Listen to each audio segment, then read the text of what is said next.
Hi guys, কেমন আছো তোমরা সবাই? আশা করছি সবাই খুব ভালো আছো। আমিও খুব ভালো আছি। আমার নতুন একটা ঝিঙ্কুনাকুর মিনি ব্লগে সবাইকে ওয়েলকাম। তো দেখো, একটু বাজার চলে এসেছিলাম, পেয়ারাই নিয়ে নিয়েছিলাম প্রথমে, তারপরে নিয়েছিলাম একটা কেকের প্যাকেট, একটা টোস্টের প্যাকেট আর দুটো ব্রেডের ক্রিম দেওয়া নিয়ে নিয়েছিলাম। তো ওই দুটোকে কি বলে আমি এখনো জানি না নাম। তো তোমরা যদি কেউ জেনে থাকো অবশ্যই কমেন্ট করে আমাকে জানাবে। তো দেখো, এখানে এই কাকুটা সব বেকরি খুব সুন্দর সুন্দর জিনিস, এই দেখো সব আমি নিয়ে নিয়েছি।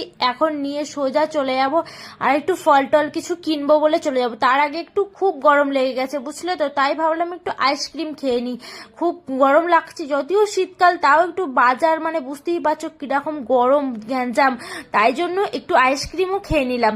জল আইসক্রিম খেতে চেয়েছিলাম, কিন্তু জল আইসক্রিম তো এখন পাওয়া যায় না, জানো তো তোমরা সবাই। তাই নিয়ে নিয়েছিলাম একটা ম্যাঙ্গো আর ভ্যানিলা ফ্লেভারের মিক্সড ফ্লেভারে নিয়ে, তারপরে নিয়ে নিয়েছিলাম একটু তরমুজ। তারপর তরমুজ নিয়ে সোজা রুমে চলে এসেছিলাম।